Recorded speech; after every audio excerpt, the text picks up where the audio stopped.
Finally, Clemson Sports Talk has come back to Drive Time. Hello, everybody. Lawton Swan back in the saddle. Once again, it is the show that shakes the Southland. Clemson Sports Talk for you each and every afternoon as you make your way around the great state of South Carolina and beyond, listening to us on incredible radio stations like Fox Sports Radio 1400 the Midlands, heard around the world on the iHeart radio application. Download it today. It is free.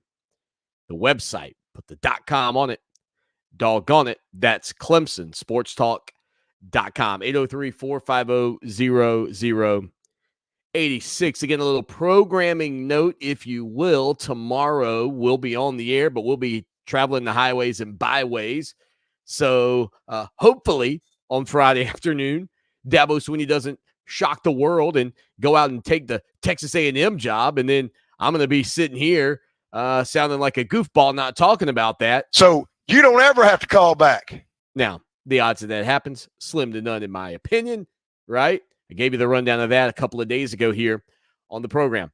Anyway, we will have Tim Beret on the program today. I hope to get up with Luke Winstel and Tommy Bowden for tomorrow's program. So a whole lot of shaking going on here for me today, getting all of this put up for you so that I can make my way up to Chattanooga, Tennessee. And, I started thinking, I've been to Tennessee before, but if I have been to Chattanooga, I don't remember it. You know what I mean? The only thing I remember about Chattanooga Choo Choo, spoiler alert. The only thing I remember about Chattanooga is the fact that my aunt, when I was a kid, I think it was an 8-track. I don't know if everybody here remembers the old 8-track players, but let me see if I can find a picture of one to share with you. But it was an 8-track. It looked a little bit like an Atari video game, if I'm being honest with you. Here's one. Let's see. 8-track. Man, that is a weird looking device. I'm going to say this. If you are new to the program and you've never seen one, well, you're about to see something. But this 8-track, if I recall correctly, the way it worked, you could just push the button. It was not a CD, okay, not a CD, but you could push the button and it would fairly quickly show you the object or the song that you wanted to hear. It would get right to it. So there's a picture of an 8-track. Doesn't that look like a cartridge you would take in and out of an old Atari game? Anyway, I think it had 8 songs on it, but my aunt had Chattanooga Choo Choo. And that song would play. It might have been the Glenn Miller Band, maybe. I just remember that song, "Pardon Me, Boy, Is That the Chattanooga Choo Choo?" And so that's about it. I mean, if I've been, I don't remember it. I know I've been to Nashville. I do not recall ever spending any time in Chattanooga. I've been to Knoxville. I do not. Maybe I passed through Chattanooga. Maybe I, waved at it. Maybe stopped in a rest area, used the bathroom, hit up a McDonald's. But I don't recall ever really being in Chattanooga. So get a chance to see what that's all about. But I'm kind of skewed by the song, because I feel like it's going to be a town full of trains. I'm going to, kids that want to go ride on, what is the, how can I not think of it? The Polar Express, maybe Thomas the Train, maybe all of that's in Chattanooga. I don't know. That'll make my day if I'm right on that, but I doubt I am. Again, if you want to comment on anything today, you can. We're live, Facebook, YouTube, Twitter. We tend to get this thing going about 3:20, 3:30. Live show on iHeart kicks off at 4 o'clock. So it's a busy day for me. It's a busy day for you. And it's a busy day in the world of college football, where, according to reports, it sounds like Oregon State and Washington State, the lone surviving members of the conference formerly known as the Pac-12. They'll, I think, continue to try to keep that name, but the concerns have been about, will they get a seat at the table? Will they be able to, be a part of the college football playoff? And honestly, You look at where Oregon State is today, ranked, number 11 in the College Football Playoff Committee's rankings. I don't expect them to wiggle their way in to the College Football Playoff with 2 losses, but if they were to win this week and then win next week when they're facing off with Washington and Oregon in back-to-back weeks, 2 of the top 8 teams in the country, already 11. I mean, could you flirt with getting in? Maybe, depending on what else happens around you. Now, I don't think they win those games, but anyway, the whole league is basically breaking up with teams going into the Big 12, teams going into the Big 10, and that left Oregon State and Washington State in a state of disrepair. Nobody really knew what was going to happen. Well, it's being reported that the College Football Playoff Management Committee approved a new policy last week requiring conferences to have a minimum number of members, likely 8, for its champ to be eligible for an automatic bid, according to Bill Hancock, who is the current executive director of the College Football Playoff, but is, by the way, on his way out. Hancock says the change doesn't need unanimous consent from presidents. The change is made in reaction to the realignment wave that we just saw, according to Ross Dellinger. And it means that Oregon State and Washington State, playing as a 2-team Pac-12, can only earn an at-large berth in an expanded playoff. They can't get one of the automatic qualifiers. Now, could they add other teams in? Yes. As far as I know, they could do that. They could scavenge the Mountain West. But the Mountain West, obviously, is not interested in that scenario because people in that league have jobs. Part of it's their livelihood. And the commissioners and people that work, they don't want to lose that to just protect Oregon State and Washington State, even if it did maybe present an opportunity for a seat at the table. So one of the things that is being looked at this point is a scenario where Washington State and Oregon State would stay on an island, but yet have games with the Mountain West teams where they would schedule, I think the model I saw, and again, it's a lot of numbers and stuff, but I think it was like a 7+1. So every Mountain West team would play 7 conference members, and the +1 would be either Washington or Washington State. That's the other hard part with this, saying Washington State and Oregon State every time, but would play either Washington State and or Oregon State every year, and that would help Washington State and Oregon State begin to build a semblance of a schedule, if you will. And as far as I'm aware, now look, I don't believe that those 2 schools would want to necessarily schedule some of their contemporaries, but I would imagine if you could figure out a way with whatever conference scheduling model that Oregon and Washington end up with, that you could keep that game, Oregon, State, Washington State. If you could kind of keep that alive, then I would imagine that there would be interest in the states of making that happen, if possible, even if those teams are in other leagues across the country. Now, how does this all work out and how will it all bear out? Nobody really knows at this point. And quite frankly, in my opinion, again, you can follow me on Twitter at Clemson Sports. In my opinion, anything that we talk about today in 365 days' time has a chance to be completely irrelevant. Every bit of these conversations, and we've just seen that in the Atlantic Coast Conference, and we talked about this a couple of weeks ago when the ACC dropped their new scheduling model with the additions of teams coming into the league like Stanford, like Cal, like Houston, and the fact that if you are looking at the old 3-3-5 model, that's completely gone. I mean, everything has changed in a calendar year from what you looked at and we talked about here on the program and went, well, you know what? That's pretty neat the way that's set up. And, oh, look, really cool that you're going to play this team and you're going to rotate through. to now, oh, gee, we're going to be playing in California? Okay. That was not a topic of conversation here on the program when all of that news came out. Now, for Oregon State fans and Washington State fans, I don't think it presents you with the best feeling, right? Because again, you can't get an automatic qualifier. You're not going to be one of the teams that wins a league. Again, you're talking about a 2-team league at this point, but it's something.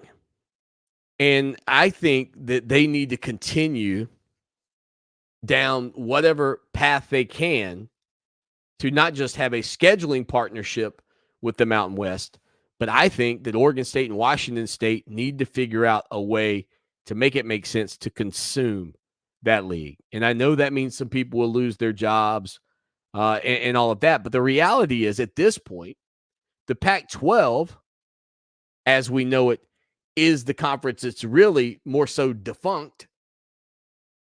And the Mountain West, if they were just willing to kind of give up their name, image, and likeness, so to speak, in this NIL era, might be able to get a seat at the table.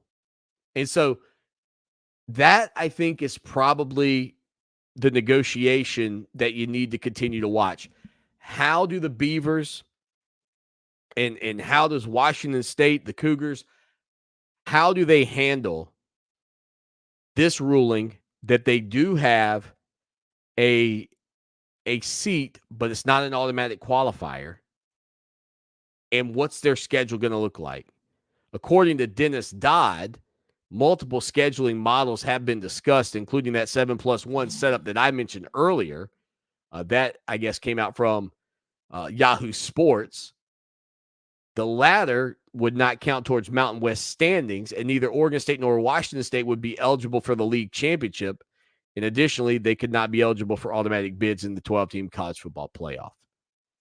So they try to hold their seat. It would almost kind of be like if Notre Dame and Michigan. You remember Michigan last week when all the Jim Harbaugh stuff was going down and he was going to be suspended and couldn't coach? And Michigan was like, oh, well, if the Big Ten tries to do this, we'll just go independent. It would kind of be like that. It would kind of be like if Michigan and Notre Dame said, hey, you know what, let's be a little mini conference, me and you, and then we'll go out and schedule up some teams that'll play. It's kind of what this feels like at this point.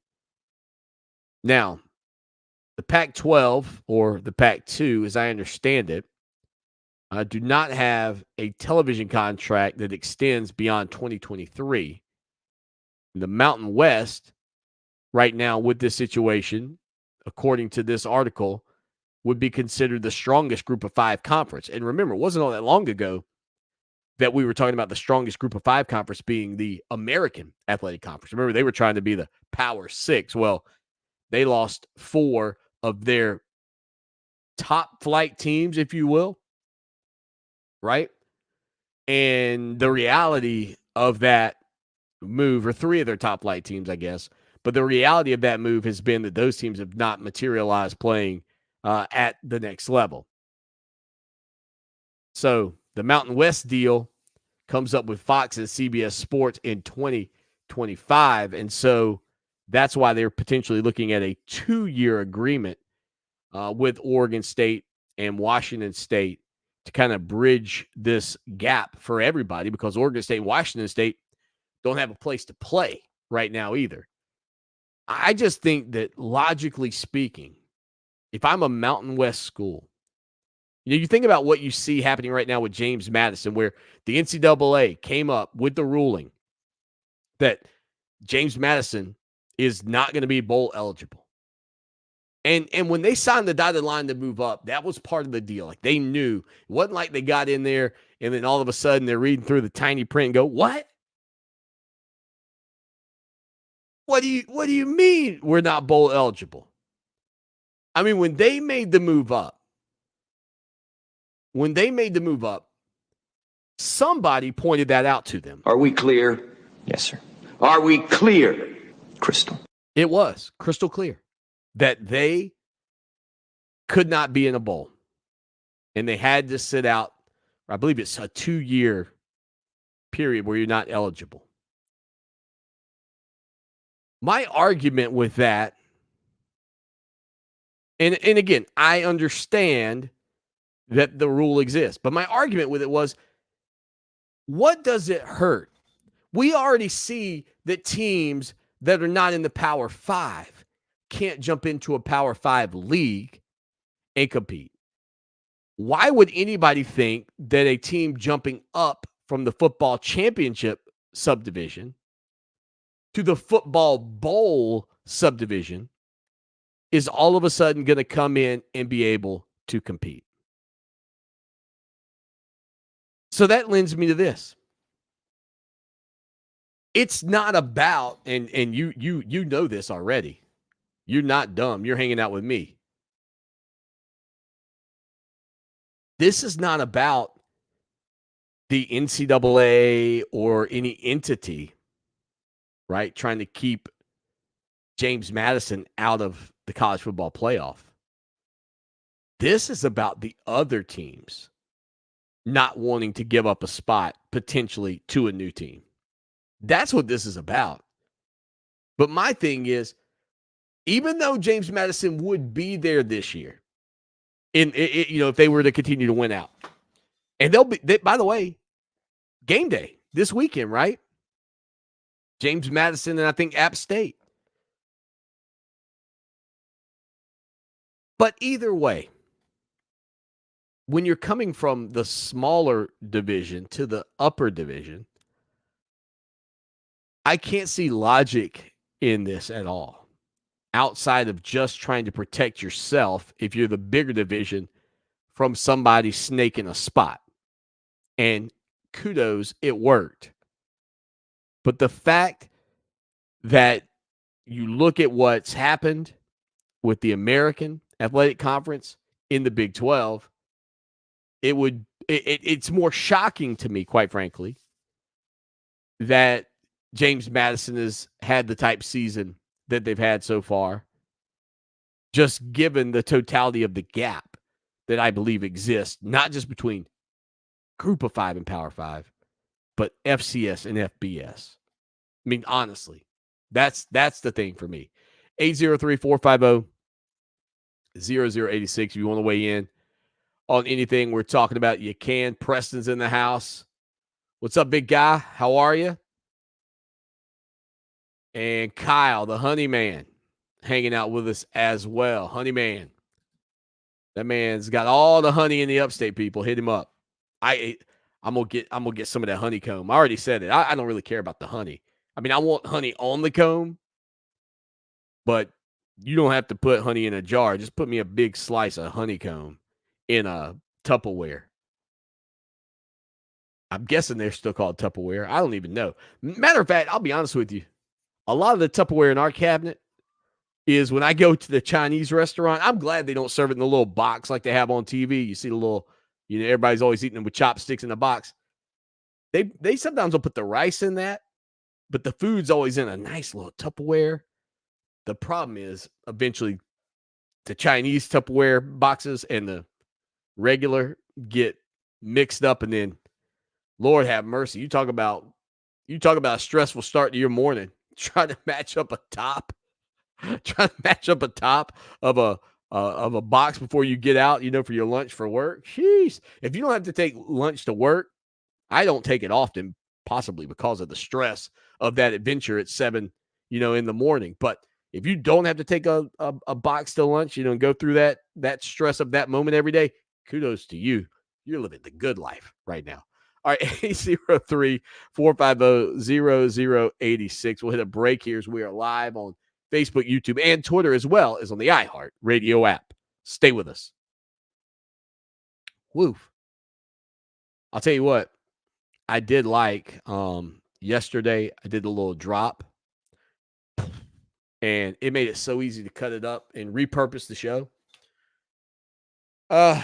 Man, I really need like some little music in the background when I'm doing this. The problem with that is, though, honestly, YouTube, they're such a pain. They are such a pain. You'll play something, and they act like it's this program can't be played in, like I said the other day, Bangladesh. I could throw darts at a map for 2 years, and I probably wouldn't hit Bangladesh. And guess what? They won't know who I am because apparently my show can't be played there. All right, let's see. Flip.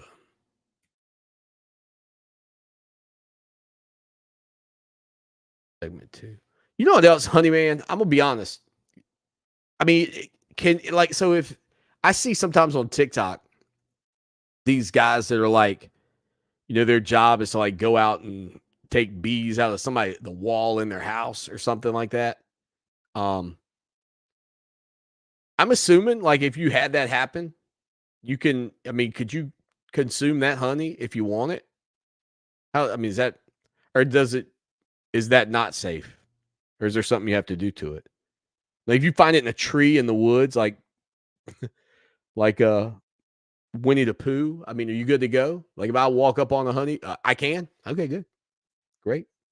Good to know. May go scavenge the wood for a beehive. I don't even know how you find it, honestly. I've never seen. You know what? I've never. Now that I say that, I've never seen a beehive in the wild. Like I see a lot of wasp nest. I've seen some dirt dauber things, but I've never seen a beehive. I've seen a hornet's nest.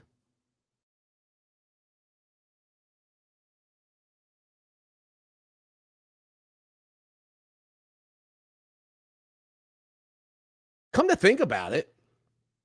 Oh, the honey man wants to call in. Hold on, honey man. Give me a second. All right. Yeah, let me get some stuff loaded up first, honey man. Let's see.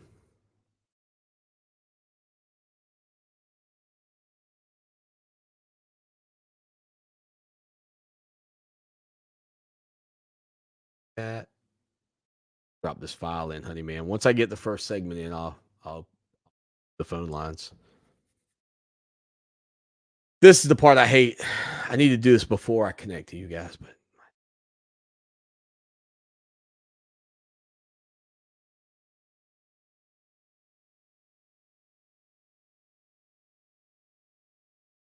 honey man, I hope you know some stuff about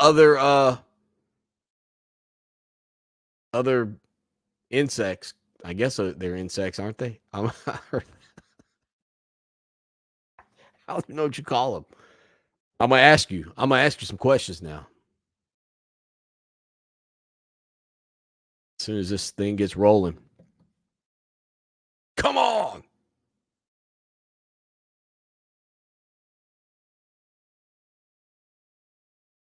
We might just go straight into Tim Beret too. Let's see.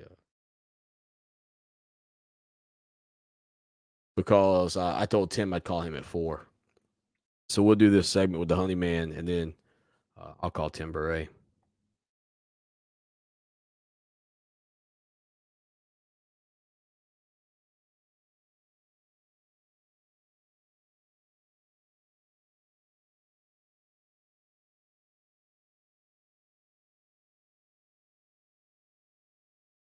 All right, honey man. Let me pull up the phone. All right, buddy, go ahead and call. Just know when you call, you're gonna be on the air. So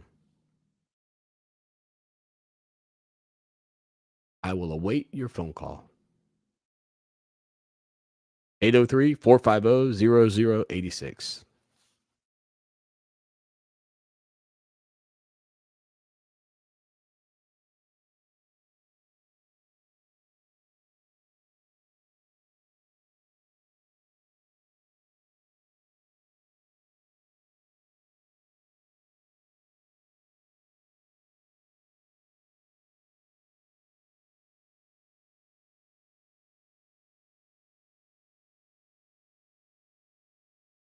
All right, honey man, you calling?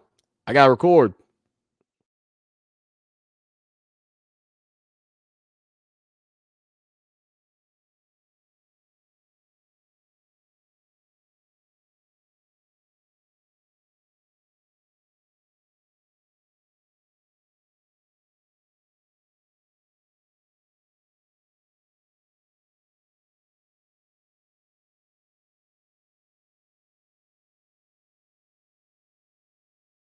Dun, dun, dun, dun, dun, dun. Honey man, yeah. If you're writing me, honey man, I can't see it. I'm doing something real quick. You call, I'll see it though. I got that pulled up. I need a third screen. I got 4 screens, but I need another one. Ah.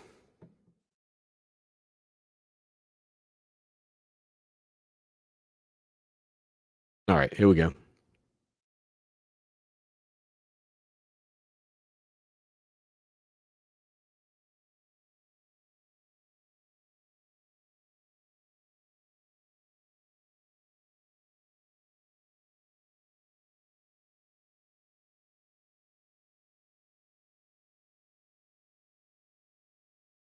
Boom. Gotta drop the stamp on it.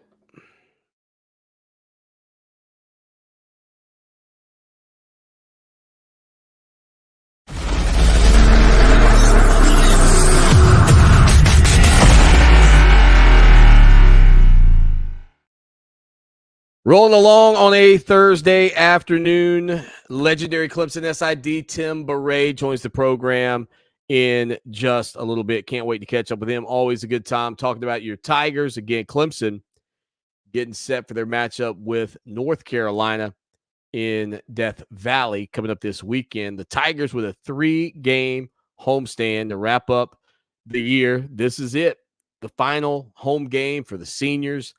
A special moment for sure. You know, Dabo Swinney adjusted this years ago when Clemson was facing South Carolina at home the final game. They would do this the week prior because a lot of times these guys were just so amped up, so juiced up, so ready to go that and we've seen this before. I mean, I think it's almost, in some respects, it's one of the reasons in basketball, you may recall in college basketball for some years, what coaches would do is they would play all the seniors right at the beginning of the game. I mean, even the guys off the bench, they would put everybody in for the first couple of 2-3 minutes and then kind of, I think, try to ease the tension a little bit because a lot of times if it was North Carolina and Duke in basketball, I mean, they were playing their arch rival too.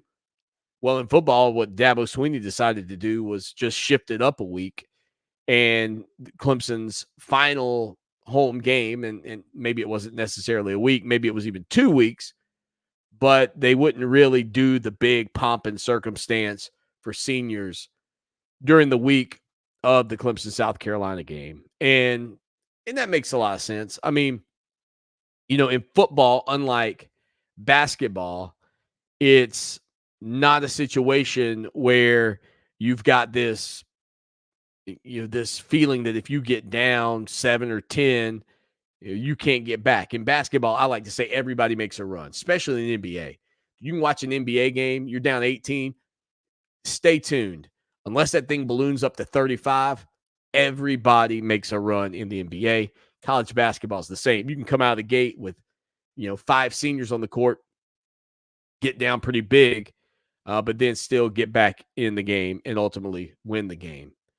Again, 803-450-0086. I know the Honey Man was hanging out with us a little bit ago, wanted to call in and talk. Honey, I was saying during the break, it's funny because now that I think about it, I've never seen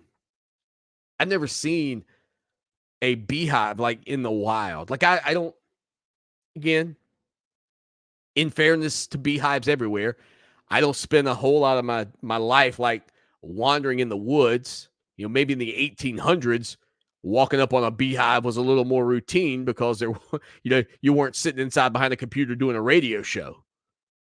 What'd you do today, Bob? I walked around in the woods, found the beehive, kind of a sweet little place to go pick up some honey. And maybe that's what they did. I tapped into a maple tree. We're going to have some syrup. But I've never seen a beehive. And Kyle was going to call in and coach me up on it. And Kyle, you're welcome to, just not in this segment. We'll do it later. We got Tim Beret coming up in just a few minutes as well. But it got me thinking, and that's a terrible place for me to be because my brain will wander. And you're probably guilty of this. You ever driven somewhere? Can't think back. Can't remember any of the trip. Did I stop at any red lights? because you were thinking about something. That happens to me. I got to work the other day and I thought to myself, don't recall the drive. Quite frankly, did I pass any beehives? But I started thinking, like, do wasps and hornets and any other kind of bug in that realm, insect in that realm, do they make anything sweet? What is it about the bee? What is it about the bee that makes them the makers, the keepers of the honey? And what is it about the dirt daubers that make them the keepers of the dirt, if you will? I don't know. I'm trying to learn. Maybe the honey man can teach us all about that. Some news out of Michigan today. The Wolverines have accepted the Big Ten's 3-game suspension for Jim Harbaugh to finish out the regular season, according to ESPN. This news coming across just moments ago, so breaking news here on the program. According to Heather Dinich of ESPN, Michigan head coach Jim Harbaugh, Michigan and head coach Jim Harbaugh have agreed to the Big Ten's 3-game suspension of the Wolverines head coach, the school announced earlier today. Michigan's Jim Harbaugh will not coach on Saturday at Maryland or in the regular season finale against Ohio State. According to the statement, the Big Ten agreed to close its investigation. Weak sauce, which means there won't be any hearing on Friday morning as was planned at the Washtenaw County Courthouse. Quote, this morning, the university, Coach Harbaugh, and the Big Ten resolved their pending litigation. The statement read, the conference agreed to close its investigation, and the university and Coach Harbaugh agreed to accept the 3-game suspension. Coach Harbaugh and the university's support decided to accept this sanction to return the focus to our student athletes and their performance on the field. The conference has confirmed that it is not aware of any information suggesting Coach Harbaugh's involvement in the allegations. The university continues to cooperate fully with the NCAA's investigation. Okay, so it sounds like the Big Ten saying, hey, we're done. We're going to punish it. This is it. And I guess the NCAA will continue to look into it. And I'm okay. Weak sauce on the conference. I think my sentiment remains the same. Like, how would you feel? I mean, honestly, like I can't think, but if you found out that the quarterback was, Pat Mahomes, what do you mean? You just go, well, we're just going to put it to bed and the coach is suspended. To me, this was significant. What they were attempting to do was significant. And I understand that we don't have the ins and the outs and the answers of what all went into it yet. So maybe this is why they're willing to kind of meet in the middle on this from the standpoint of the Big Ten in Michigan. But I'm still hopeful that without this intel, Michigan's going to lose a game and be out of the playoff, because I don't think the NCAA has got the intestinal fortitude to take care of it in advance. I don't think the College Football Playoff Committee is going to do anything about it. All I can hope is that Ohio State, God, I can't believe I'm saying that. All I can hope is Ohio State does something about it on the gridiron. Stay with us. And that's frustrating. All right, let's I mean, I can't blame the Big Ten, but I mean, if Harbaugh's accepting their consequence, that's not saying he's guilty by any means, but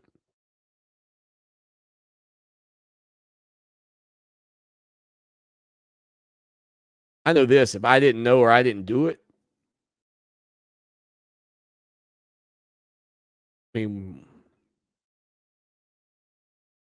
I guess they're just accepting the punishment, though, right? They're just saying, "Hey, we'll take the punishment.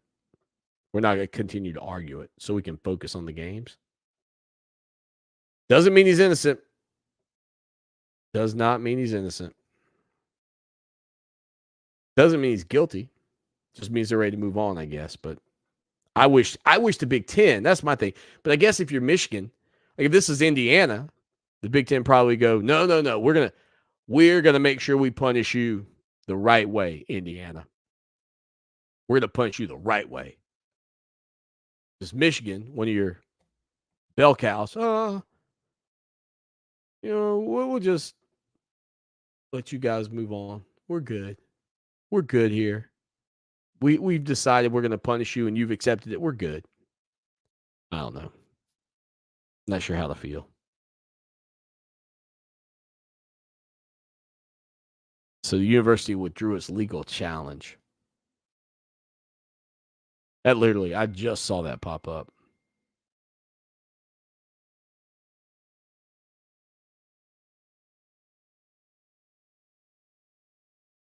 All right, let's see. I'm going to do one more segment, then I'm going to call Tim. Let me text Tim.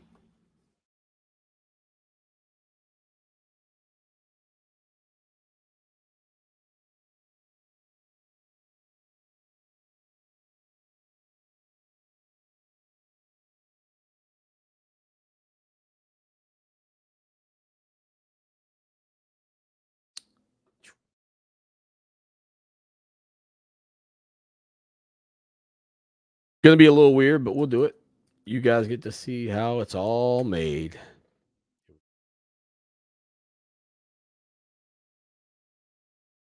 The show that shakes the Southland Clemson sports talk on a Thursday afternoon. Tim Beret coming up in about, well, for you guys on the radio, 25 minutes or so.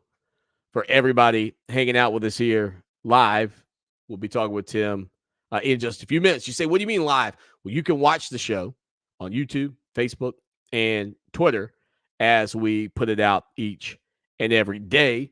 Won't be here tomorrow, but that's neither here nor there. As much as possible, we're going to try to do the show live, cut it up, put it out on social media. I did some good stuff with that yesterday for the first time, and I really think that kind of putting all of this together that way is a nice way to repurpose some of the video of the program. I prefer to little repurpose on little short, things on TikTok. If I get me a little stand, I think I can probably do the combo of both, and maybe I'll do that. So anyway, 803-450-0086. Again, before the break, we were talking about the fact that the Big Ten and Michigan have met in the middle. Michigan is going to withdraw its legal challenge to try to protect Jim Harbaugh from the conference's consequences. And the Wolverines have accepted it. And the conference will no longer pursue their investigation. Does not mean the NCAA's investigation is done. I have no idea what the involvement of the FBI is with some of the things they've been looking into, some of the laptops and things of that nature. There is no connection to Jim Harbaugh at this point, according to the statements. But we'll continue to monitor it and see how it goes. Like I said before the break, I just have to, in good conscience, I can't hope Michigan gets into the college football playoff. That's just me. This is blatant cheating. And if it's accurate, I just think they knew more than they've been proven to know. I like innocent until proven guilty, but I feel like this is dirty. I really do. Maybe I'm wrong. Maybe it's not. Maybe I'm wrong. We'll find out. Anyway, Tim Beret's coming up in just a little bit. We'll be talking about this matchup between the Tigers and North Carolina coming up on Saturday. And as I said during yesterday's program, it is, in a lot of respects, sort of the irresistible force meeting the immovable object, where Clemson's secondary has played so well. Part of that, we talked a lot about the secondary yesterday, but I think you also have to give credit to Clemson's defensive front, because anytime that you can, cause a little havoc for a quarterback, make them uncomfortable in the pocket, that improves the play on the back end. But the secondary has played very well. Drake May comes in for the Tar Heels as one of the top quarterbacks in the country. And I'm anxious to see, kind of Tim Baray's feeling about this matchup. Plus,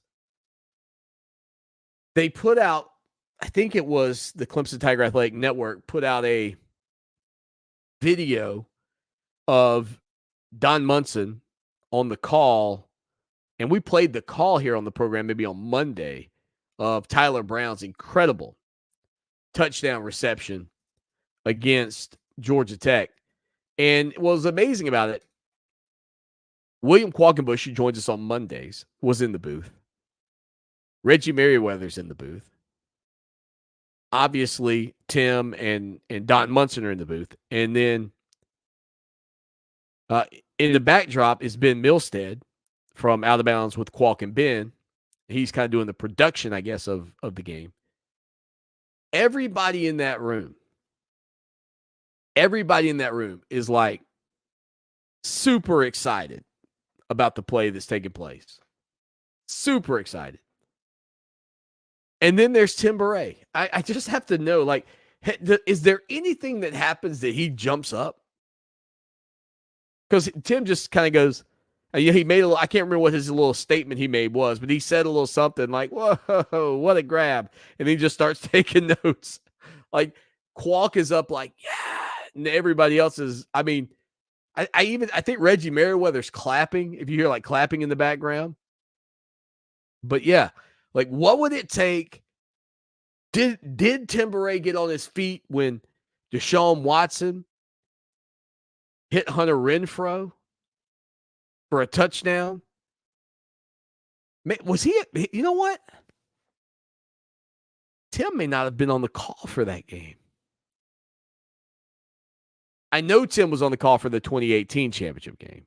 He may not have been. That because the 2018 game, look, if Tim didn't get on his feet, I get it. Like, the only moment in that game where you might have gotten on your feet was on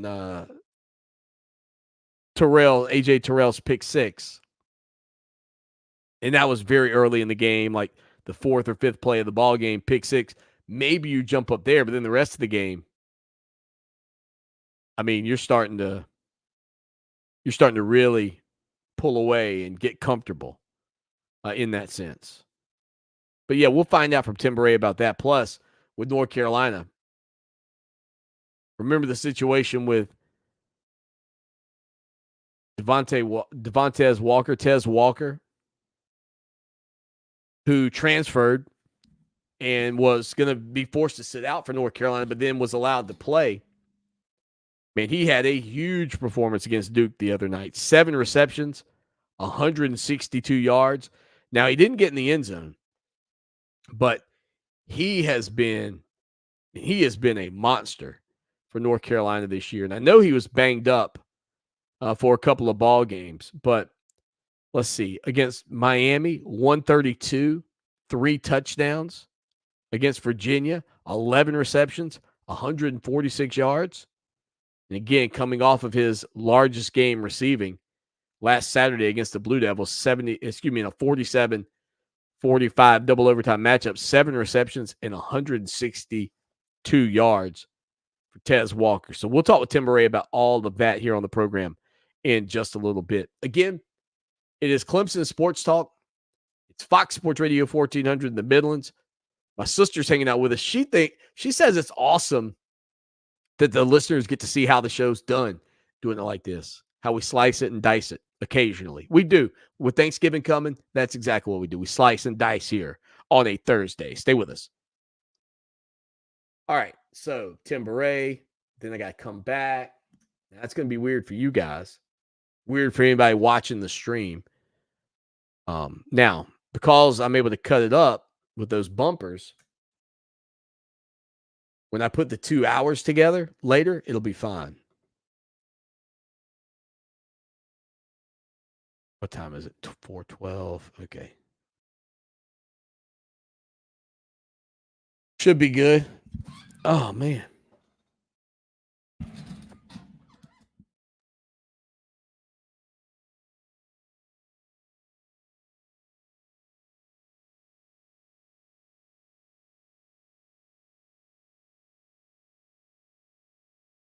There's only got 6 minutes left. Whoo, that's not great.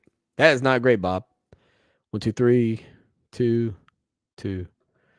This is gonna be tight. I gotta do the math in my head. File, load.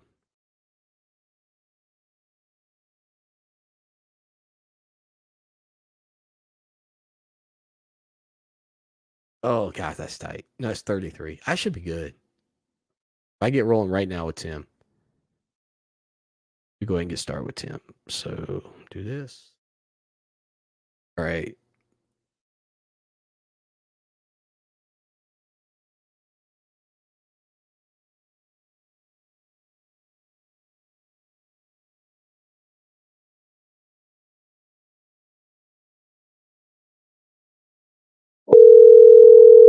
I feel like when I did calls one day, y'all couldn't hear them for some reason. But y'all can y'all hear the phone?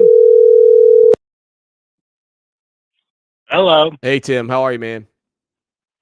Doing great, Lawton. How you doing? I'm good. I'm good. All right, I got the stream up, so we're live. So we're just going to jump right into it. Okay. Sound good? Gotcha. I'm good. All right, perfect. I gotta just cut my intro, and we'll get rolling. Mm-hmm.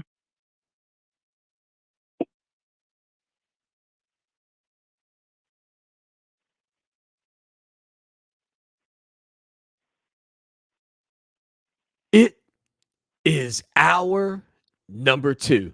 That's drive time right here on the show that shakes the Southland. Clemson Sports Talk. Lawton Swan hanging out with you. Legendary Clemson SID Tim Beret joins the program on a Thursday afternoon. Tim, welcome in. Hope you're doing well. Doing great. It's a beautiful day up here, about 70 degrees. Been sunny most of the day, so getting ready for the final home football game of the year. Yeah, it's amazing. The season just goes so fast. If somebody said to me, "What's the thing you hate about college football season?" I would say how quickly it goes by. And I don't know if that's because of my job in this capacity doing a daily radio show or what. But Tim, I feel like we were just talking about Clemson and Duke like last week. I agree with you. Now, I really noticed it since I've retired from being the full-time SID, because there was a lot of work that went into that. I was working 7 days a week. On Sundays is when you do the press release for the next week, and I know that's what Ross does. So he puts in a lot of long hours. So it seems a lot quicker to me now that I don't have to do that anymore. You know, it's funny you bring that up because I was actually thinking about that. I was watching Ross a couple of weeks ago, while Dabo Swinney's doing his post-game press conference. Ross has like a document or some kind of spreadsheet. I don't even know what it is pulled up. And he's going in and updating those things. So can you walk us through it for a minute? How do you it's almost too much for my brain to comprehend what you must look for. So do you start with the stats? Do you say, okay, the quarterback threw for 300 yards? And so are you following me? Like, how do you get into what you're going to put into this manuscript, if you will? The process actually starts the week before, when you sit down on Sunday and think of all the things that can happen, especially if you win the game. So I used to, and Ross does this too, is you assume a win and then type up a bunch of notes assuming you won the game. And then you look at other milestones that can be reached, things like that. The thing you can't control ahead of time, of course, is what happens that's unique during the game. For instance, last week, when Clemson had 4 different freshmen who had an interception in the game, and we both thought the same thing. Man, has that ever happened before? So that's something he can't really prepare for ahead of time, and that's something you just got to try to research, or he actually can work with one of the stat services to look that up. So things like that you got to do after the game, but there are some things you can do ahead of time, and then you just edit them. So for instance, you might have a note that what Clemson's record is under Coach Sweeney when they win the turnover margin, or that he's won 36 of his last 37 games when he's won the turnover margin. you type that note up ahead of time, and then if you do it, then you just update it. Got to win. It's a lot. I mean, it's a lot. I think it's a lot more than people understand, because even when I'm going through the notes some weeks, I'm taken aback, and I'm just like, the fact that you guys have to keep up with it in real time blows my mind. Now, speaking of in real time, I brought this up earlier. I think it was is it the Clemson Tiger Sports Network? Is that what it's called now, or Clemson Tiger Athletic Network? What's the official Athletic name Network, of the yeah, Athletic Network. Athletic Network. Okay. They put out a mashup, if you will, of Don Munson's voice with the call from the booth with you guys and Tyler Brown's touchdown reception. I know you're active on Twitter. I don't know if you saw it or not. I did see it. Yes, I did. Okay. So Qualt jumps up, looks like he's excited about it. Reggie Merriweather claps and is laughing, and Ben Milstead acts like he's trying to just see what's happening. And Tim, I noticed you said something like, "Oh, wow." And then you just wrote a note. What does it take to get Tim Murray off his feet? Have you ever gotten off your feet in the press box for a play? No, and that just because comes from my training. So in 1975, my first year in sports information as a student at Notre Dame was playing Michigan State. And, if you work for a school, and it's still that way today, and, in the press box, there's no cheering in the press box, and especially if you're working for a school. So this was my first Notre Dame home game as a student assistant. And Rick Slager completes this pass. It's a real close game. He completes this pass to Ken McAfee, who went on to be in the Hall of Fame.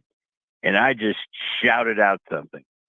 And the assistant sports information director was my direct boss, Bob Best, just reamed me out and embarrassed me in front of everybody.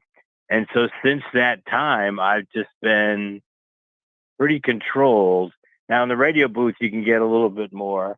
And I think when Trotter had the touchdown return against Notre Dame, I raised my arms up in the air, but I didn't stand up or anything. We won't tell your Notre Dame friends that one. So anyway, I've always been kind of controlled in the press box, as a sports information director should be, and it wasn't very demonstrative. So that's kind of been my training. Yeah, no, I thought it was perfect, Tim Murray, to be honest with you. You just kind of chuckled, said wow, and then right to the taking of the notes of whatever you were going to write down on that play, and it was an incredible catch. So I was also thinking about this. Were you on the call for the 2016 national championship? I don't think you were you? No, I was not. No, I was still the full-time SID then. That's what I thought. I was on the call for the 2018 game. Yeah. But not for the 2016 game. So I did go down to the sidelines though for the last play, because I always would dabble with it, for the end of the game, whether he had to be on and do an interview with television or whatever. So I was not on the call in that game. Yeah, I was thinking, I said to the listeners, I said, I don't think he was, I did think you were still working, in your full capacity then. I said, I didn't think you were on it, but that would have been one. Maybe you get up on that play. I would imagine the booth was kind of crazy in that moment. And then maybe AJ Terrell's pick 6 against Alabama. I mean, that was like a lightning bolt shot through just that, through Levi Stadium. What do you recall about that play in that moment? Yeah, no, I was on the radio broadcast. That was actually Rodney Williams' last game. And, but I did do color. I didn't do color for that many games in 18 because I had a lot of golf tournaments for NBC. But I was on the call for for that one. And that was a great momentum swayer. But I still don't remember that I stood up or anything. I try to let Don call the game. I mean, play-by-play guy is supposed to call the game. I try not to interrupt, but sometimes it's it was a great the play this past weekend. It's always an interesting dynamic when you've got that capacity. And then I know you're also up there, cramming through and thinking through all the notes. And one of those notes that came out this week was the fact that this Clemson defense has held 6 straight opponents to 200 yards or less passing, and venturing in to Death Valley's perhaps one of the more prolific passers, certainly in the ACC, maybe in the country, and Drake May. I mean, he's been absolutely on fire. The late Gorilla Monsoon from WWE would say this is the irresistible force, perhaps meeting the immovable object. What's kind of your takeaway from this matchup that will take place in Death Valley coming up on Saturday? Yeah, it really is. Especially when North Carolina's got the ball, you got North Carolina ranked in the top 10 in a number of categories offensively, and Clemson in the top 10 in a number of categories defensively. It is going to be fascinating, and you're right. This is the third straight opponent that we've played that's come in on a 2-game winning streak, and they've averaged at least 45 points in the 2 games on their streaks, coming in. Notre Dame has scored 106 points. Georgia Tech had scored 106, and North Carolina scored 91 in their 2 games. So, it's been a great challenge for the Clemson defense in the first 2 against good quarterbacks and good offenses.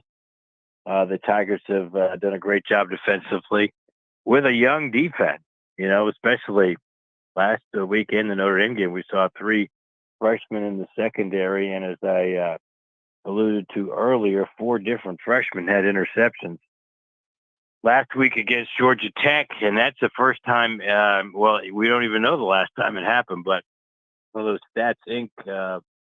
Places did tell Ross that no FBS school has done that since at least 2000. That's how far their play-by-plays and records and all that stuff go back. So it could go back even further than that. So that was pretty amazing. And all those guys are going to be really challenged this week. I do think Clemson's going to be pretty close to full strength on defense. I think Barrett Carter's going to be back, and Maskell's in good shape. And but I think he's going to pretty much stick with the young guys in the secondary. So I think Sheridan Jones probably going to be coming off the bench, but and he's recovered from an injury too. So, but yeah, it's going to be fascinating. Again, he's on Twitter at Tim Beret, the former Clemson SID. He is the color man on the Clemson Tiger Athletic Network alongside Don Munson. And from that standpoint, we talk about stats and numbers. I think maybe the stat that kind of went unnoticed with all the interceptions that Clemson had was Cade Klubnik had a 4-touchdown day passing, and it was, just 205 yards, I think, if I remember correctly, but it was sort of an under the radar type day for him, even though he played very well. It's kind of one of those weird games, right, where when you look back at the book, you go, man, Cade Klubnik was throwing some dimes. Yeah, he was. He did. He hit a lot of those not deep passes, not bombs, but 10 to 15 yards at a couple of the Bo Collins that were very very effective, and hit the 2 running backs both had 100 all-purpose yards, and a lot of that had to do with the receiving yards they had. Particularly Shipley had 30 receiving yards, so with his 77 rushing yards. So all that was certainly good to see. But yeah, Klubnik, 4 touchdown passes. First time he's done that against an FBS school. I think he had 4. Did he have 4 in the North Carolina game last year? But, in the ACC championship, I'd have to double check it. Yeah, but he had a great game, obviously. I know he was 20 for 24 for 268 yards. So, hopefully that familiarity, this is the first opponent will have played a second time. So hopefully he'll have some familiarity there and certainly some confidence. And then the other thing too, the relationship that Dabo Swinney has with Mack Brown. He talked about going out to Texas and how Brown really opened his arms to the Clemson program and brought them in when Dabo Swinney was an up and coming coach. And then I remember the first time I saw Mack Brown back at the Atlantic Coast Conference after he got back into the league, and I thought, man, it just kind of felt natural. Obviously, he's a guy you've probably been around a decent amount given his history in the league. But what do you make of Mack Brown, and not just maybe his impact on the Atlantic Coast Conference, but on the impact on college football, because it's certainly been significant. Oh yeah, no, Mac Brown is what you see is what you get.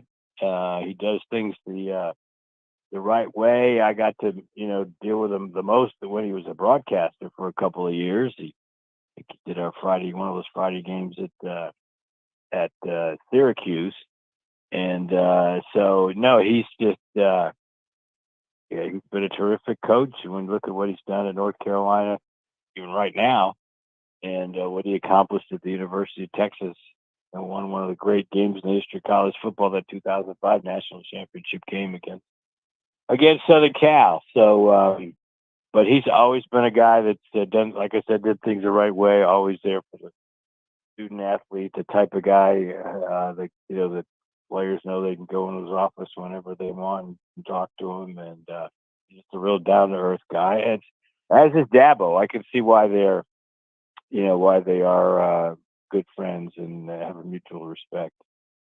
Yeah, there's no doubt. It's just he comes across genuine, I think, is probably the operative word there. And certainly I think that, having anytime I've had a chance to talk with him, he feels like a guy that knows you. And that's a great quality to have. Again, Tim Beret hanging out with us here on the program for a few more minutes on a Thursday afternoon as the Clemson Tigers get ready to entertain the North Carolina Tar Heels in Death Valley, the final matchup of the year at home. And then, of course, they'll come down to Columbia. Next week's a weird week for us, Tim, so we'll probably try to talk to you on a Friday if we can figure out how to do it. I'm sure your schedule will be covered up with Thanksgiving and everything. But, when you look at it, just kind of peering out a week or so at that Clemson, South Carolina game, obviously the Tigers looking to bounce back from last season's woes. And, it's one of those things where when you look at the games that Clemson lost this year, they sort of followed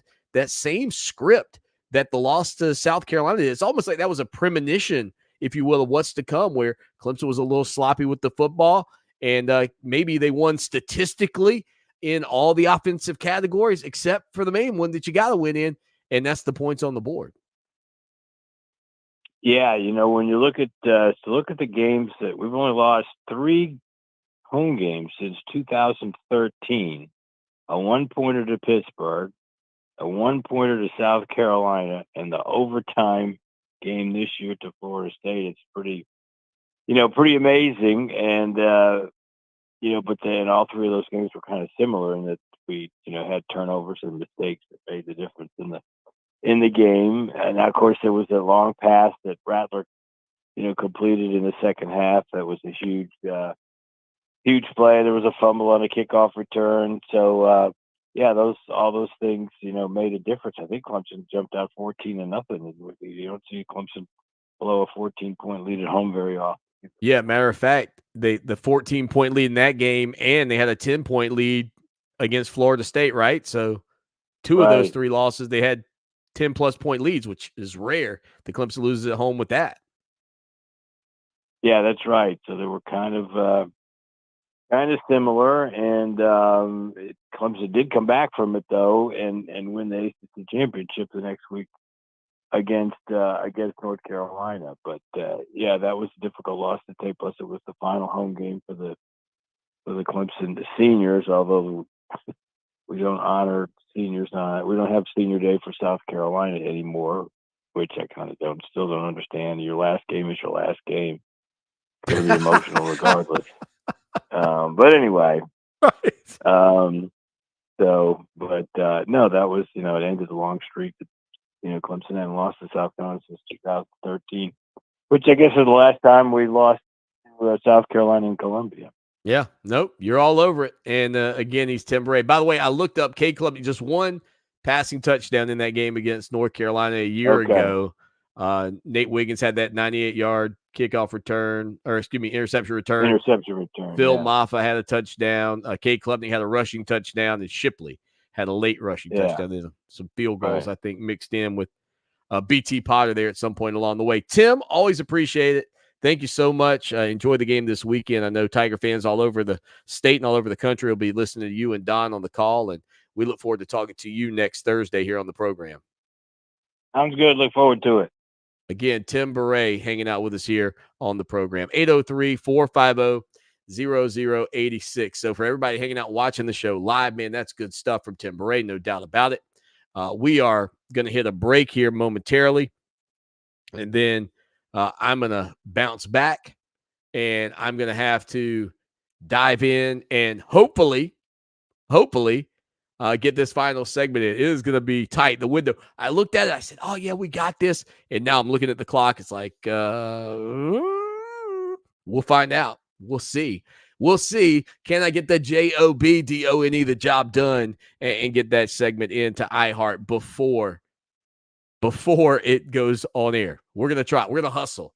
I'll tell you that much. Again, thank you to Tim Beret. He's a great follow on social media. Go hit him up on Twitter at Tim Beret. Stay with us for more of the show that shakes the Southland. All right, so I got to be quick here, and I'm mad at myself a little bit because you might have noticed if you're playing along, I did not play the before the Tim Beret segment, so I'll get the hang of it. All right, it's 34. This is gonna be tight, but I can do this. I got time. I think I can do. All right, audio. 11. 4.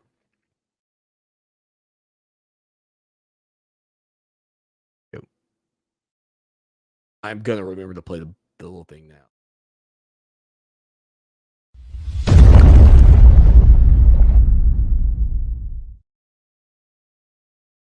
Clemson Sports Talk, the show that shakes the Southland on a Thursday. Coming up, Tim Beret, unless you're watching. He's in the rear view.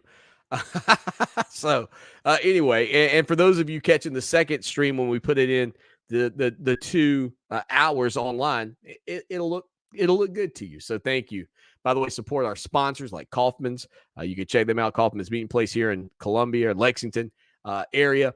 And again, the website kaufmans.com. Head over there today. Alicia Kaufman-Quinton, she has been a loyal supporter of this program. Boy, she's a huge Tiger fan too. I'll tell you that much. She is always in Tiger Town, and I guarantee you she'll be there this weekend for the Tigers and the North Carolina Tar Heels. All right, let's see. Eric wants to know if I'm doing a show on Thanksgiving. No, Eric, not going to do a show on Thanksgiving. We'll do next week. We'll do Monday, Tuesday, Thursday. So it'll be a little Monday, Tuesday, Thursday. Coming up tonight, though, the Clemson women's basketball team will venture into the Midlands to take on the South Carolina Gamecocks. Last week, we had a chance to talk with Amanda Butler, the Clemson women's head basketball coach. Obviously, that this is a program that is headed in the right direction. The problem that they have is there's a monolith in the Midlands, and it just got tougher yesterday. Joyce Edwards out of Camden High School committed to South Carolina. She's the number 2 player in the country, committed to South Carolina over LSU and Clemson. Quite frankly, I was just happy to see the Tigers in the conversation for the number 2 prospect in women's basketball coming out of high school. And I know it's not an ideal circumstance that she ended up in Columbia by any means, but you only play the Gamecocks once a year. They're not in your conference. So, it's not the end of the world, if you will, when it comes down to not landing her. But you think about the fact that they've got Amari Berry committed, who's the highest rated recruit, I believe, that the program's had. I'd have to go back and double check my notes on that front. But I think for Clemson and for Amanda Butler, there are two key things that are at least happening now. Number one, the power of the ball, as she noted here on the program, and I asked her about what has been accomplished, not just by Dabo Swinney, and I don't want to give all the credit to her success to Dabo. That's not fair to her, and Dabo wouldn't want to take that credit either. But the reality is, DePaul means a lot more today than it did in, say, 2007 to kids across the country, because it's been ingrained on their television sets during the college football season as one of the top programs, whether it's when the college football playoff rankings come out. Like, I saw a thing the other day, and I know you feel like it's been ages since Clemson's been ranked in the college football playoff and being mentioned, even talked about during the college football playoff shows. Holy crap, I am freaking out. Don't freak out, because when you go look at the rundown of the historical numbers, right there, sitting with Alabama, in terms of being ranked in the top 4 all time and in the all-time rankings, etc., dude, it's Clemson. Clemson and Georgia and Alabama, and really Clemson and Alabama, if I remember looking at the graphic. I haven't, I didn't when I picked it up and decided I was just going to lock in on it. But the fact of the matter is, I looked at it and I went, wow, that's hard to believe that Clemson was that good for that long. This college football playoff era, the 14 playoff era, is going to come to an end. And when historians are diving into this, part of college football's lore, history, they're going to go, man, Clemson must have just been cooking during that time. And they have been. And so that helps. That helps.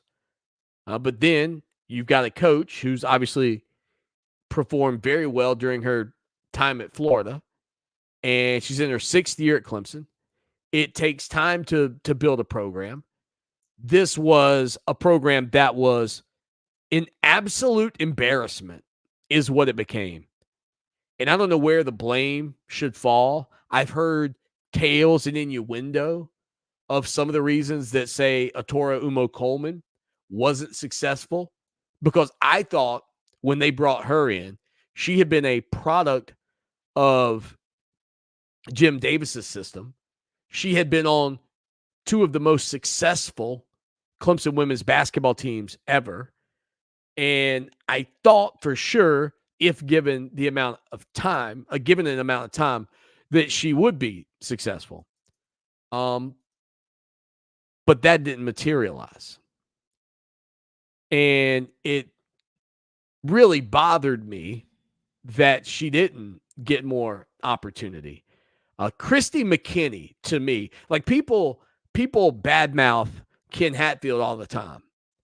Nobody badmouths Christy McKinney. To me, she's the reason that Clemson basketball completely fell off the map. She came in after Jim Davis. Now, Jim Davis's final season in 2004 and 2005, they certainly were not the team that they had been. But McKinney's teams went 2-12, 4-10, 4-10, 2-12, 4-10 in the ACC. The fact that she even had that long at Clemson is an embarrassment. Then you pass the torch to a young former player that played in the WNBA, Atora Umo Coleman. The first year they went 3-11. The second year they went 2-14. Then they went 5-13. Okay, not great, but improvement. Better than any record that McKinney had, and then she was gone. And you brought in Audra Smith, who promptly threw it further in reverse. Audra Smith had 3 seasons in her 5-year tenure where the Tigers won a game or less in the conference. And all the while, what's Audra Smith's former teammate, because Smith played at Virginia, what's Audra Smith's former teammate doing? Turning the South Carolina Gamecocks into the program that you see today. Yeah. That's frustrating. I'm just glad to see them getting better under Coach Butler, to be honest. All right, hour 2. Tim Bray joins us. Stay with us. I know what you're thinking. Thank you, buddy. Pizza delivery. Thank you, sir. You want to say anything? No? All right. Well, let's see. Yeah, dude, Audra Smith, like, remember her son? What was his name? He came to play basketball at Clemson and then transferred out. Can't remember his name. He never played. I certainly hope we didn't give her that job hoping that her son would be a great basketball player. What a waste that would have been. Audra Smith is, did she get fired? Fired before the end of the season from SC State. God, she must be terrible. She must be a terrible coach. 8-8 at SC State, 2-14. This is conference play. 8-8, 2-14 in your second year. You tanked it. Then she went 0-2 in the COVID year. And then she started 4-21 in 2021. They're like, you're out of here. She must be a horrible coach. She was Miss Georgia basketball in 1988. She must not be able to recruit. She must be terrible. Ran 2 programs. You know what? Maybe Audra can go be an assistant for for South Carolina. Try to run that thing into the ground.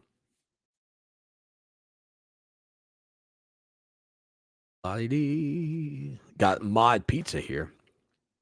A little small personal pan. If you ever had, they got like a hot honey. They're not a sponsor. Pretty good.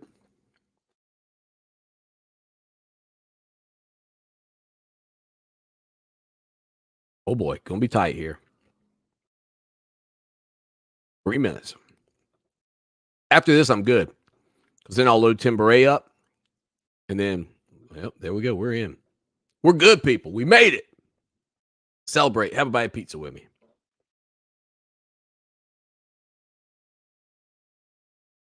Hit the like, hit the share, hit the subscribe. Do all those things. Please.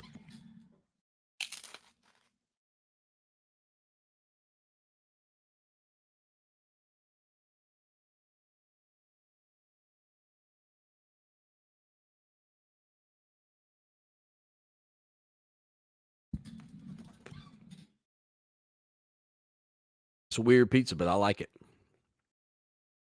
I get like a chicken bacon ranch with chicken bacon something.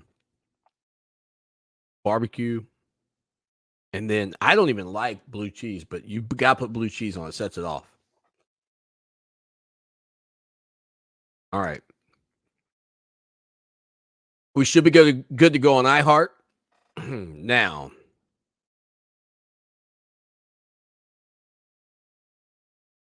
Where am I?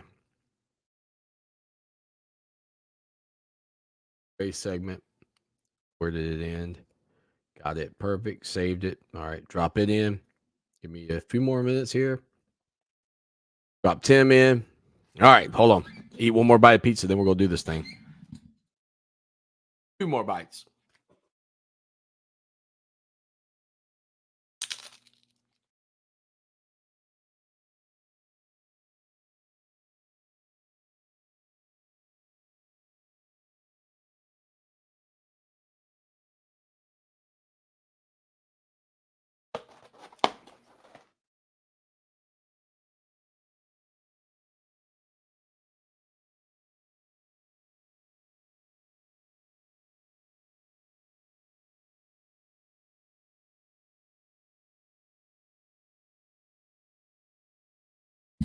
Man, that's good.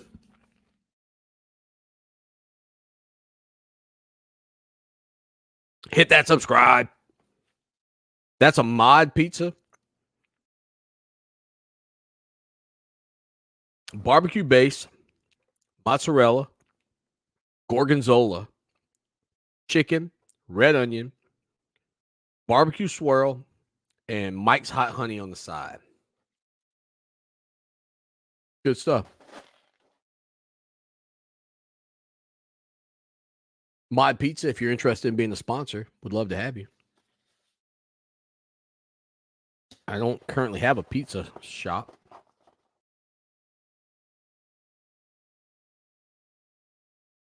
All right. Let me upload. Well, I uploaded Tim Beret. I just need to put it in the system.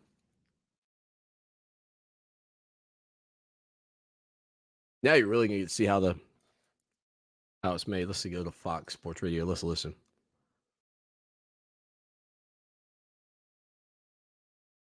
This should be the show.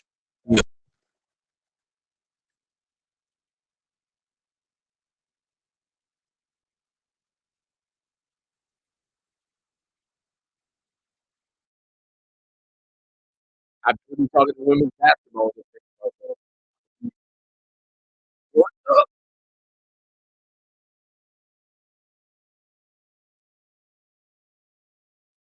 The free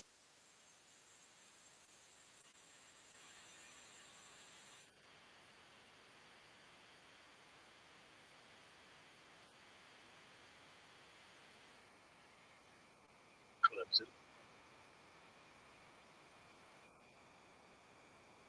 That dude sounds like Rob Sanders.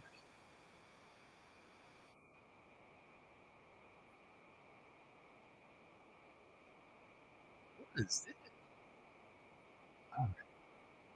I don't want to hear that. I don't know where that's going. Refresh. Can I skip that?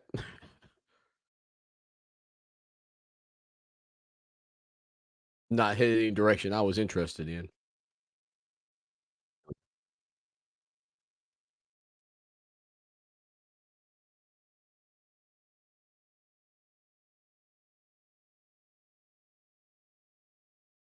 Perfect.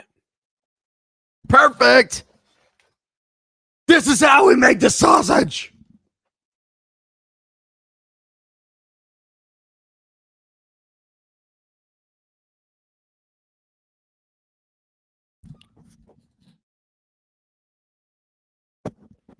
All right, 21 minutes left in the show, roughly.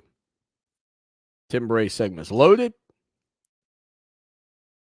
Show has been goaded. All right, here we go. Oh, no. Can't start yet. Shoot.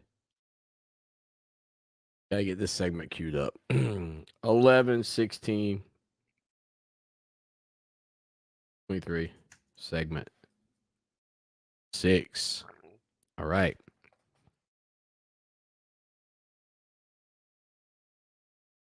Woo. Now we're ready.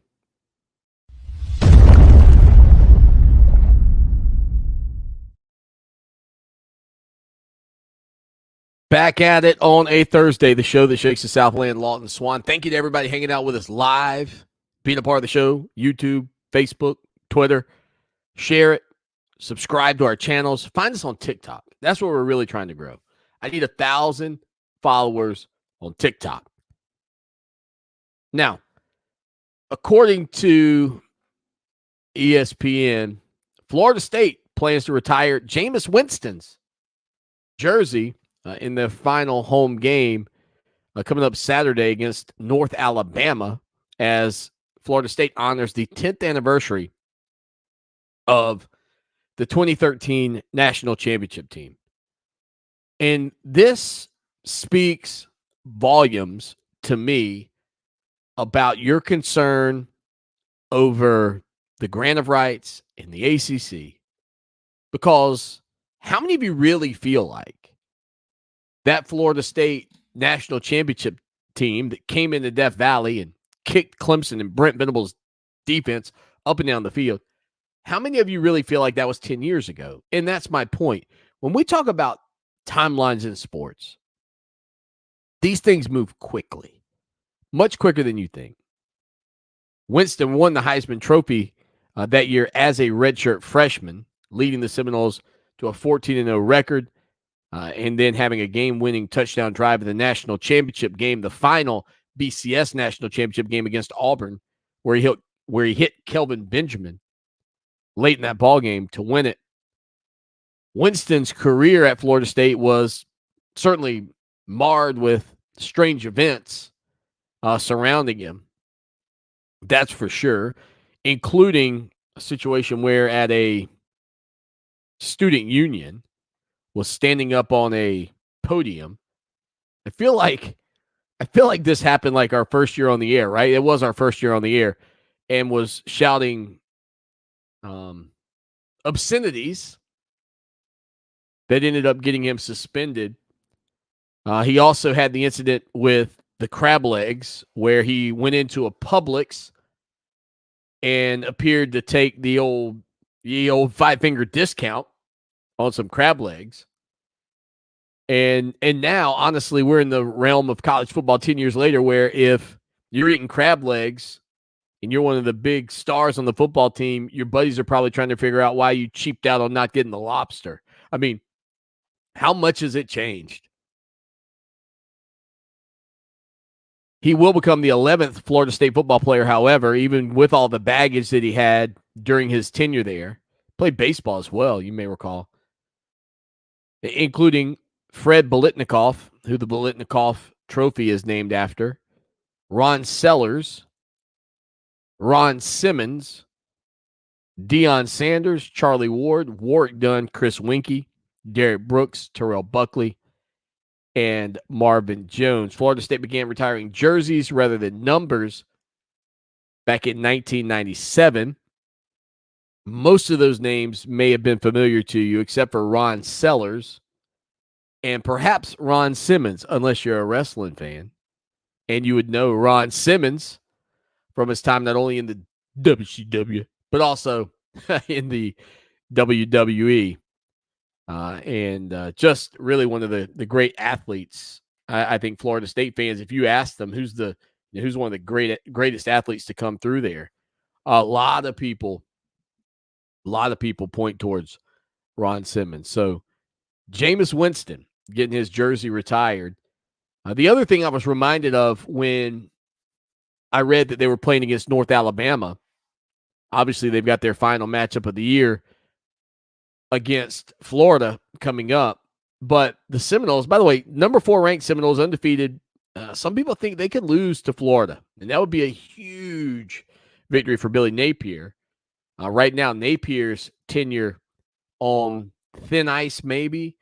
We know Sam Pittman's seems to be in trouble at Arkansas. Chip Kelly, we talked about yesterday, out at UCLA. We know what happened to Jameis Winston's former head coach, Jimbo Fisher,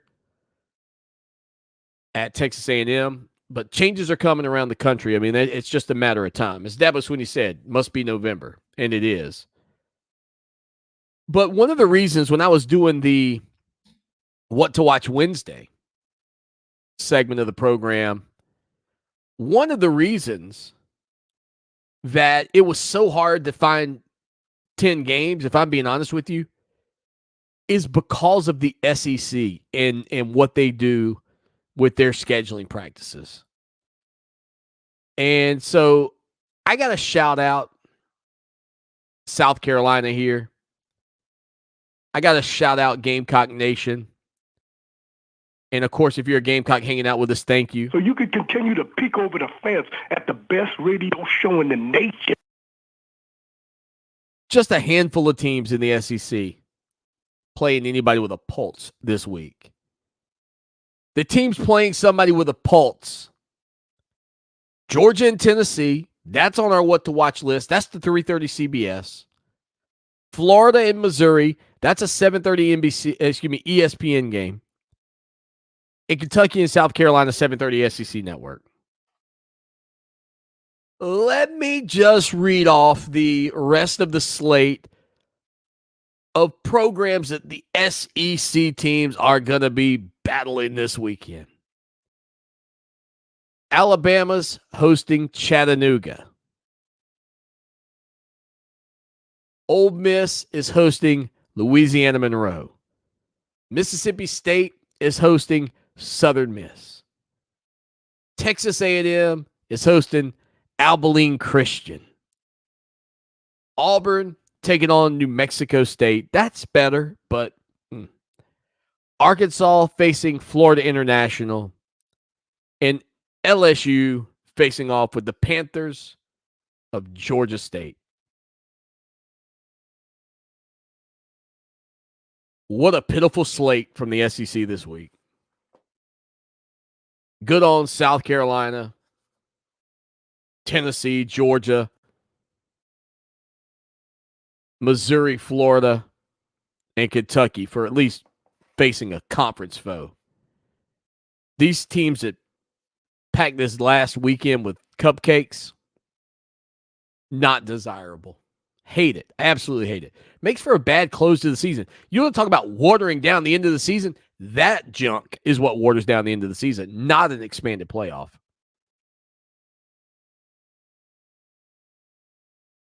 I can't stand it.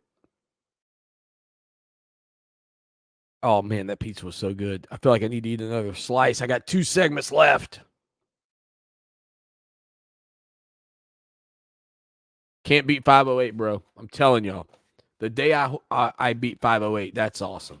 458 right now. Can't do it, man.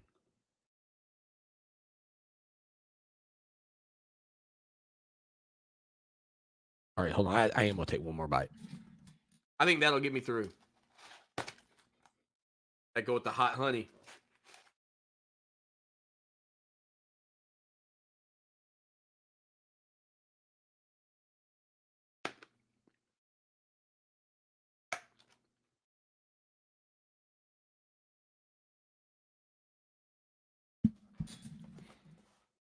I'm telling you, it's the blue cheese, man.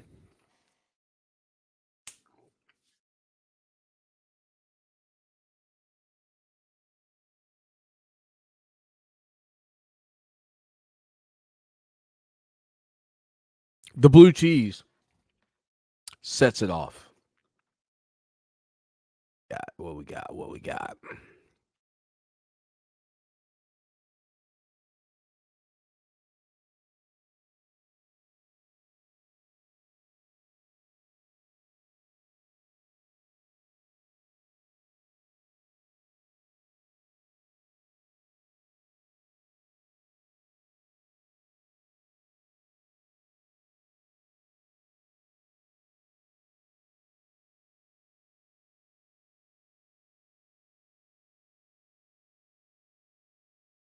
All right, here we go.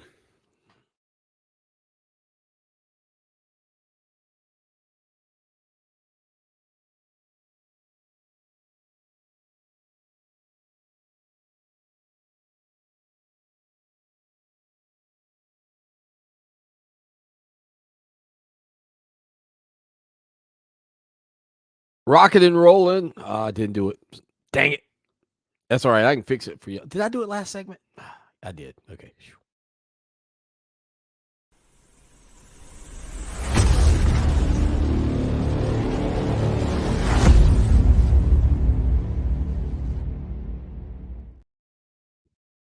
Rocking and rolling along with you. Hour number 2 of the show that shakes the Southland on a Thursday. Don't forget, programming note next week. We're off the air Wednesday and Thursday for Thanksgiving. We'll be back with you on Friday. So it'll be a little Monday, Tuesday, Friday. The big news in the world of college football came out during the show in hour number 1.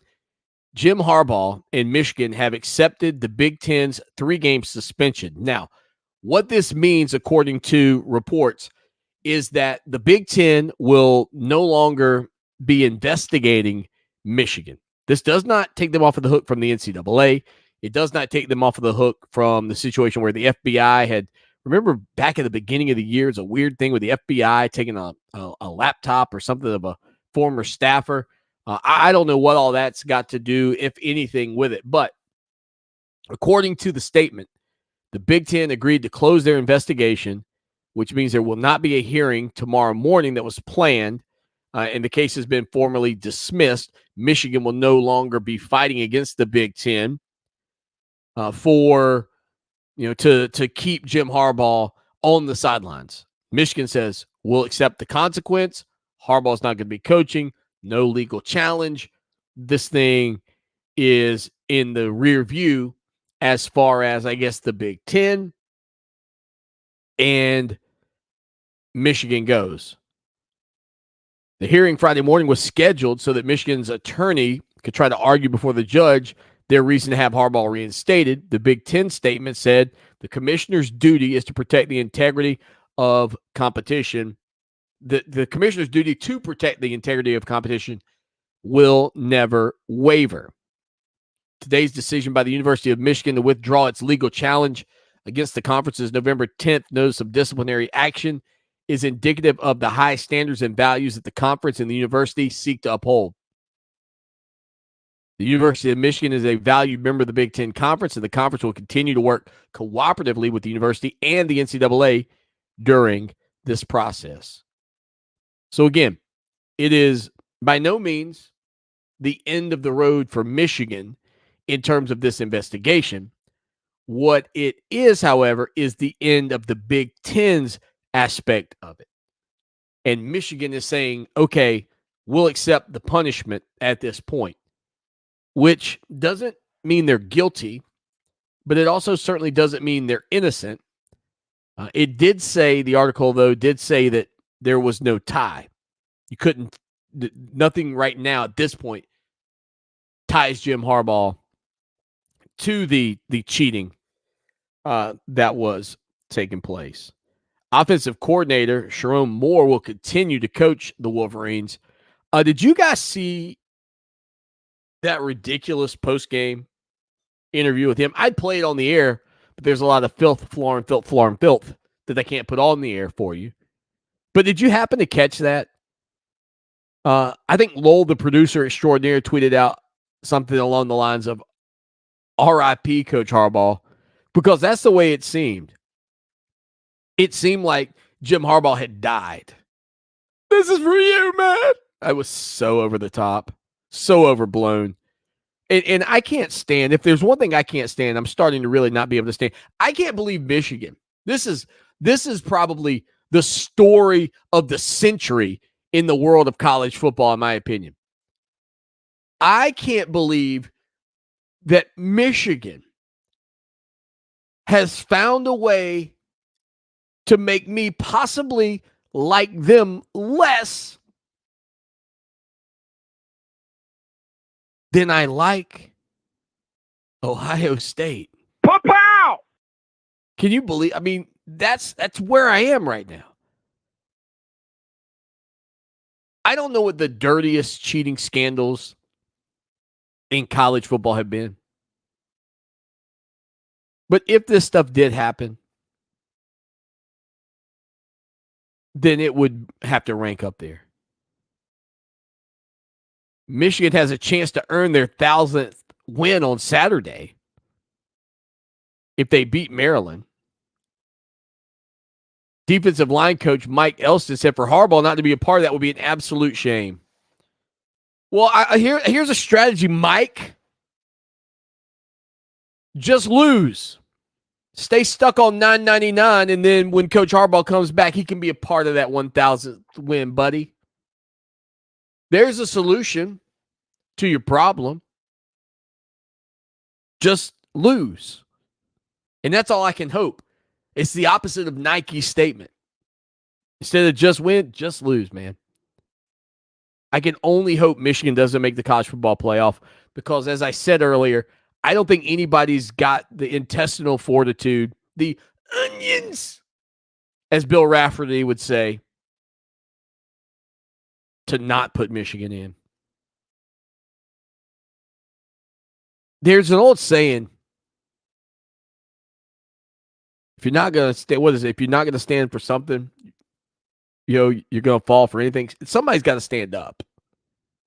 Somebody's got to be like the person that goes, if this is indeed true and this happened and we can verify it before the college football playoff, this team shouldn't be in. They shouldn't have been in last year, quite frankly. Should not. If this is indeed true. Edward says Clemson 28, North Carolina 17. You got to keep your foot on the gas. Kyle wants to know when I can make my way up to Greenville to get some honey from the honey man. Dude, I'll let you know. The problem is most of the time when I'm going to Greenville, I'm not here on the air chatting with you guys. So won't be this week. I'll tell you that. But I am planning to go up for at least a basketball game or two this year to cover it face to face. So maybe one of those weekends we'll be able to figure something out. Kyle, man, always appreciate you. All right, look here. Final segment. If you've been watching the stream live, man, this show has jumped around and around and around. If you've been listening online, you're going, Swanee, this thing is rolling like a sewing machine. It's perfect. Well, I'm glad. We're going to put a bow on this program, and I'm going to put a finishing touch on this pizza that I'm eating right here on Fox Sports Radio 1400 live on Facebook, YouTube, and Twitter. It is the show that shakes the Southland, Clemson Sports Talk. Hit the subscribe, people. Isn't that weird that you could hear Tim Bray today? When it was a couple weeks ago, you couldn't. I don't know what the difference is. I didn't change anything. All right, one more segment.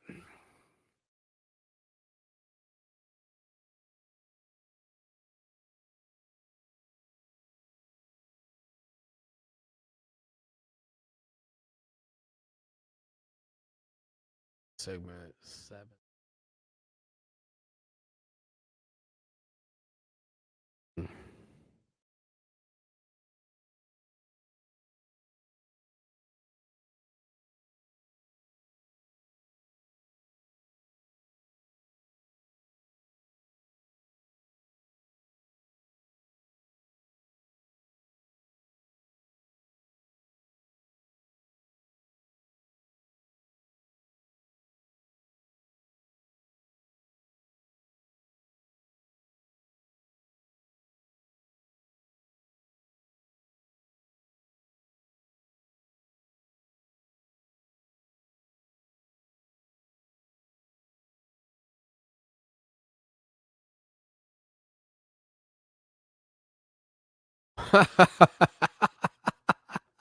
I just saw on the news, I guess the Starbucks. I don't know if it's in South Carolina or not. They're at least on the news. They're at the Starbucks in Lexington, and the Starbucks workers are on strike or something. And there's a dude holding a sign that says "Honk if you're underpaid." Bro, everybody driving by that sign should be honking. I don't know anybody that would drive by a sign that said "Honk if you're underpaid" that wouldn't honk. Jeff Bezos.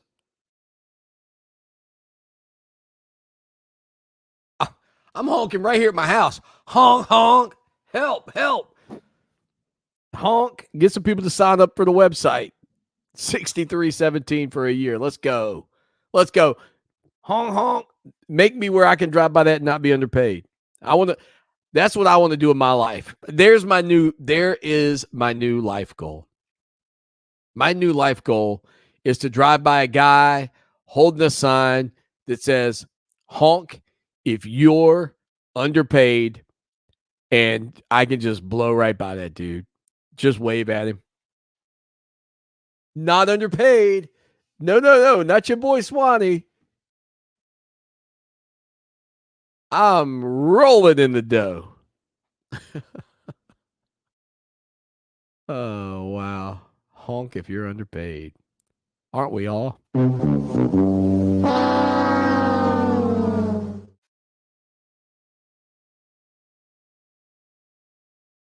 All right, everything's good. Final segment.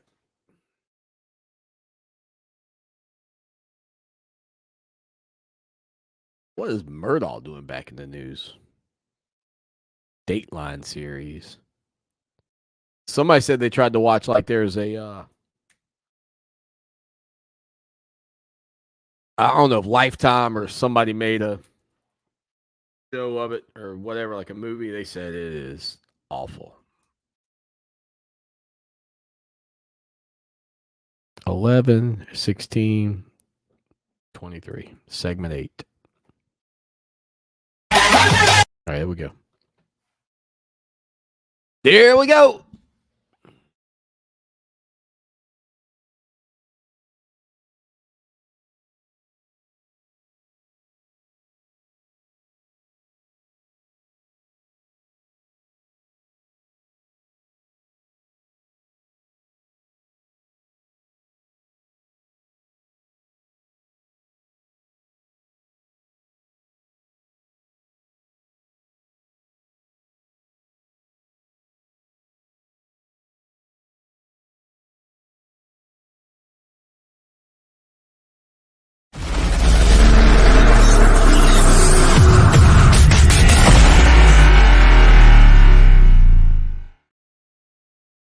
Final segment on a Thursday, the show that shakes the Southland, Clemson Sports Talk, 803-450-0086. Thank you to everybody who watched the show live as we did it on YouTube, Facebook, Twitter. Thank you to everybody listening to us on the iHeart Radio app and on Fox Sports Radio 1400 The Midlands. Thank you to everybody who's watching the repurposed, trimmed up first hour and second hour, because we're going to repurpose all of this. If you've never been to our website, please come check it out. If you like it, please support us. $1 gets your first 3 months going. After that, it's $63.17. So if you try it for 3 months and you just hate it, you just say, Swanee, I hate it. I hate you. You're a terrible person. I listen to sports talk radio all over the nation, but the way you come across makes me sick. You're going to find yourself not on the radio. Still here, still on the radio. I need to finish that with a little Pow! little Hang Ten pow. His Hang Ten's Tar Heels coming to Death Valley. I hope that Hang Ten and 00 never run into each other. Kind of like Clark Kent and Superman. You never see those two guys in the same place. I don't think you will ever see 00 and Hang Ten in the same place at the same time. Anyway, I'm guilty of being a bit of a fan of professional wrestling. Ooh, yeah. You may have heard that here on the program in the past. Today, I've got the style and profile like never before. The Nature Boy Ric Flair. Well, the Big 12 and the WWE. Didn't think you'd hear this partnership coming together, did you? Well, ladies and gentlemen, it's here. Well, looky what we have here. The WWE and the Big 12 have formed a new partnership around the Big 12 championship game that will include a custom-made championship belt that'll go to the game's most outstanding player. The new pack will include blended Big 12 WWE logos on the field at AT&T Stadium and a new Big 12 merchandise line and WWE superstars presenting the most outstanding player belt and participating in events around the title game, which takes place on December the 12th. The WWE and the Big 12 coming together and having a championship belt. I'm not going to lie to you. The one thing that is really disappointing to me about all this is that this is not being done by the ACC and or the SEC, given their tradition and the history that, and I know it's not the WWE, but that the WCW and the NWA and Ric Flair and those guys had on this area, right? Charlotte specifically. Remember the Nature Boy with the big gold belt? I think Conrad Thompson might have the big gold belt. Maybe I can get Conrad on the horn. Maybe we can get Conrad Thompson to partner with the Atlantic Coast Conference, even though he's a Alabama guy. He's an Alabama guy. Roll Tide. Even though he's an Alabama guy, maybe we can get Ric Flair to walk down that aisle and give the big gold belt to the champion of the MVP of the ACC championship game in the Queen City. That seems more fitting than this, even though this is super cool. Super cool, in my opinion. I mean, I'm kind of a wrestling nerd, but pretty neat, I have to admit. Why did somebody in the Southeast not think of this sooner? How did we allow this to venture in to what was that? What was their World Class Championship Wrestling? WCCW with the Von Erichs. Remember their dad had the claw, Fritz. Then the brothers. Boy, you talk about tragic story. I think the one brother He's the only one still alive, and the rest of them into their own lives. I mean, it's except for maybe Dave. I can't remember that. I can't remember all the. You'd have to look into it. It is a strange history of the Von Erichs. As a matter of fact, Dark Side of the Ring. If you're a wrestling fan out there, Dark Side of the Ring had a special on the Von Erich curse or something like that. Man, I'll tell you what. But anyway, just too bad this belt idea ends up in that territory. Remember the old territory days before Vincent Kennedy McMahon took it over and ended up buying out all the competition. Too bad it ended up in that territory and not over in the World Championship Wrestling area, because that would have been, in my opinion, a little bit of a better fit, if you will. All right, we got to get out of here. We'll be back tomorrow, okay? Until then, as always, y'all take care now, and go Tigers!